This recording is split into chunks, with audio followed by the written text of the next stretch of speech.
Alright, so in this question, we're gonna practice nested loops. That's the same question we have done earlier in the class. So let's see again what we have here. Um, we have three people, and we're gonna ask every person how many pies they have baked for 5 days, right? So let's see the output. That's the output that our program is supposed to produce. So we're gonna go to person one. We're gonna ask them day one to day five, how many pies did they bake? Then we go to person two, 5 days, person three, 5 days. Then print the total for each person and then print the grand total. So one thing we wanna recognize here is there will be three people only. So our program knows there will be three people. There won't be more and there won't be fewer. And for each person, there will be 5 days. So there won't be more than 5 days. There won't be fewer than 5 days. So it's pretty much fixed. And that's typically when we do a for loop. If you know how many iterations it's gonna be, then you usually do a for loop. You don't do a while loop. Even though you can do either. You can do for while are interchangeable. But typically when we know the number of iterations, we do a for loop. So to think about this problem is usually nice to think about it from the inside out. So what I see here, I see there is a for loop iterating 5 times, then the for loop iterate 5 times, then iterate 5 times again. So the inner loop is the for loop over the days, and the outer loop iterates 3 times over the people, right? So this is roughly the structure. I have a for loop 3 times over the people, and on the inside I have a for loop 5 times over the days, right?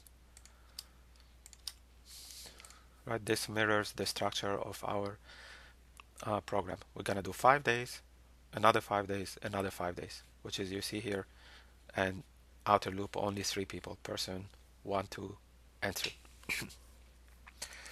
Alright, so this sounds like a good plan. 2 nested for loops are gonna be required for this. Let's move over to the code. We have a empty code. Let's run that. Make sure it's good. Print just a simple output. Let me put a new line before this. And let's think about the variables that we're gonna create here. So we got 2 for loops. We need counter I, counter j.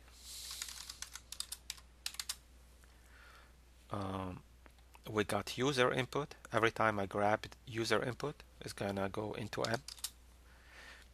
For each person, I'm gonna maintain a total. Total 1, total 2, total 3. Let's initialize to 0.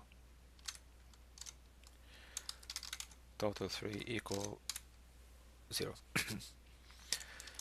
For the grand total, we're gonna add all of these up. So it's not necessary to declare a grand total variable, although we could, but either way is fine.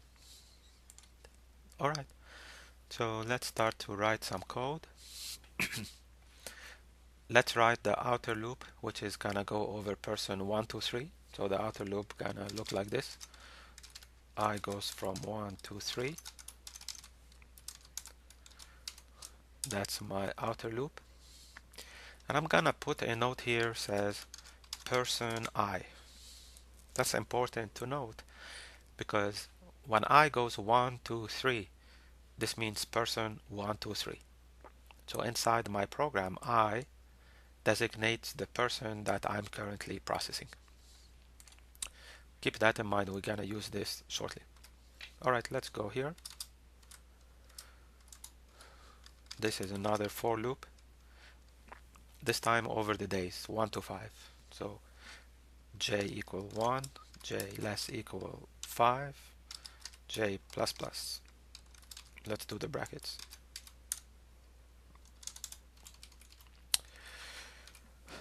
So this is a loop over the days, right? So let's say here, day j, right? I tells me the person, J tells me the day I am processing. So at this point, there's one thing that I would like to note is what happens when I'm at this point in the code. This point in the code is inside both loops. I'm inside the inner loop. I'm also inside the outer loop. So what that means, inside this loop, I am processing person I, day j, right? When we are inside both loops, I has a value, j has a value. And that means at this very moment, I am processing the person I, day j. So if I'm here and I'm asking, what person am I dealing with? The variable I will tell me. Why do I need to do this? Because if I have input, let's say I'm at this point, I have input, I need to add it to total 1 or total 2 or total 3. So I need to ask which person am I doing? Then I can look at I, because I will tell me which person, so I decide whether to add it here, here, or here. We'll get back to this shortly. So let's keep this note here, right? Inside both loops, we are person I, day j. Alright, so we accomplish our main structure, 2 nested loops. Let's look at the output, try to produce something.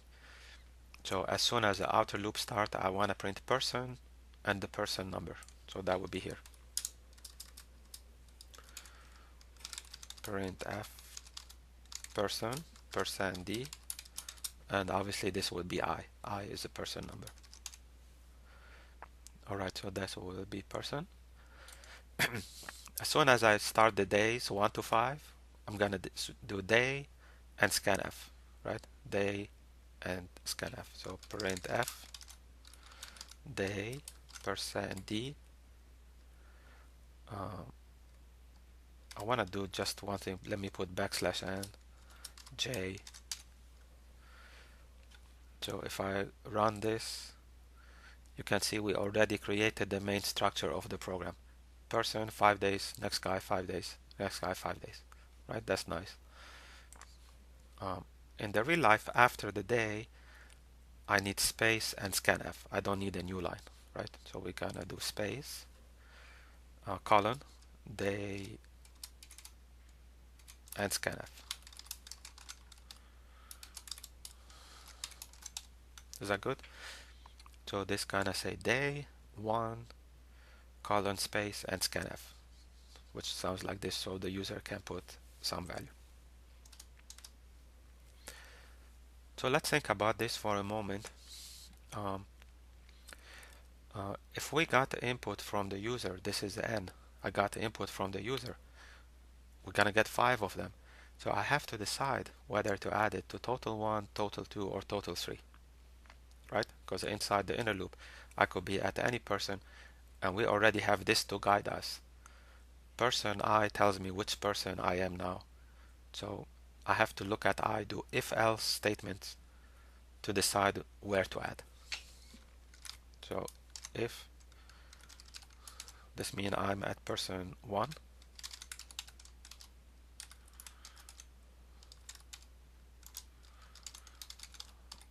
if I is 2, I'm at person 2. So I add the total 2.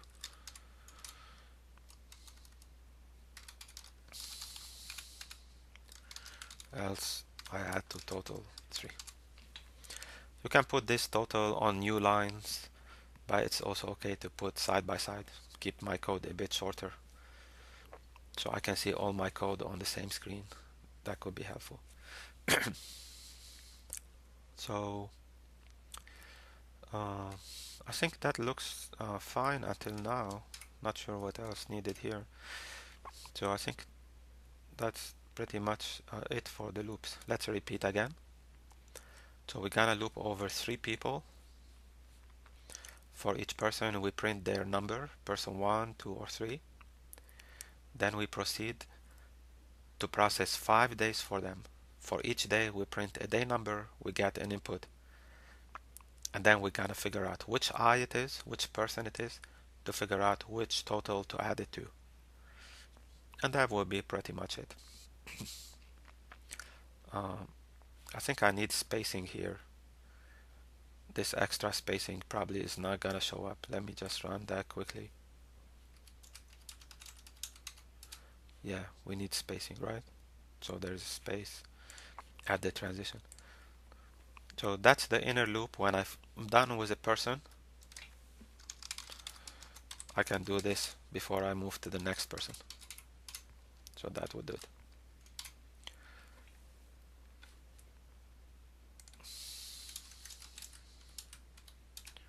That would do it. All right, let's print the results. So total 1 percent D.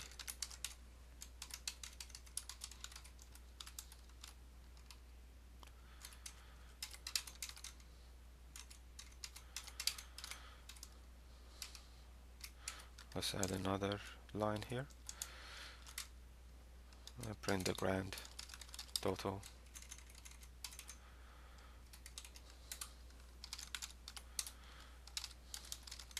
Total 3.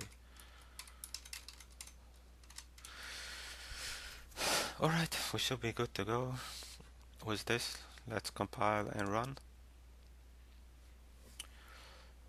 First day 1.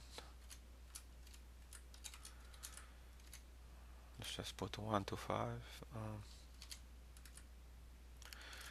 20, 0, 0, 1.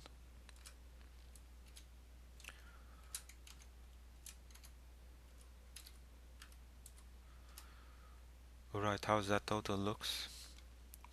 1 to 5, that's 15. Here we got 31. Here we got 30. Grand total 66, 76. So output looks good, and it pretty much accomplished the same format we want, right? It looks exactly like this format with the spacing, etc. So that's it for this program. So let's do a very quick recap how we thought about this question. First thing, it's really nice to start with the output because this is our goal, what we really want to accomplish.